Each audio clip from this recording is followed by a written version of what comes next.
One of my favorite Bible verses is found in Romans chapter 10, verse 15. Here's what it says: "How wonderful it is to hear someone coming to tell good news."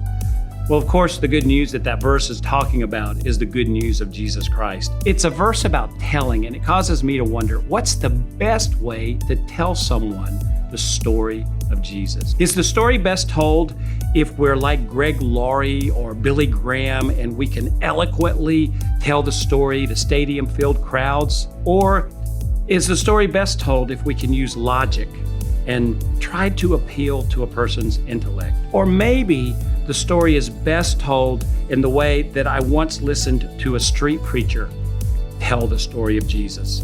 She was out in the courtyard of Covent Gardens in London, and she used a low, booming voice to slowly and methodically tell the story of Jesus and the power of the cross. Or maybe the best way to tell the story is the way my friend Dave tells the story. Dave has the gift of evangelism. Dave loves Jesus, and he loves to tell people about Jesus, and he never misses an opportunity to tell the story of Jesus. Dave's men's group meets on Tuesday mornings at the East Lincoln campus. Recently, we were having some problems with our alarm system, and Clyde, the alarm technician, showed up just as the men were finishing their study one Tuesday morning. Well, Dave volunteered to stay with Clyde while he worked on the system. Not only did Dave stay, but Dave stayed with Clyde for 2 hours.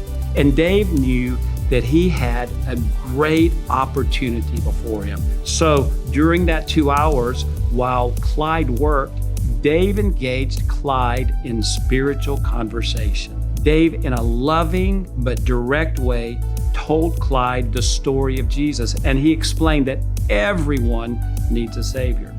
Well, Clyde didn't accept Jesus that day, but he did thank Dave for telling the story. And Dave wasn't disappointed because he knew that he had planted the seeds of the gospel in Clyde's heart, and they would return for good. I suppose the point I want to make today is that we all have different personalities, and that means that the story of Jesus is going to be told in a whole lot of different ways. So we never have to try to be someone else. Instead, when you tell the story of Jesus, just be who God made you to be. Use your personality, and better yet, tell your story, how Jesus has been working in your life. Tell what Jesus means to you. I want to challenge you today. Would you consider all your opportunities, the opportunities that might be presented to you, and would you decide today, I'm going to make a point to seize those opportunities, and I'm going to tell somebody about Jesus. After all, it's a wonderful thing to tell the good news of Jesus Christ.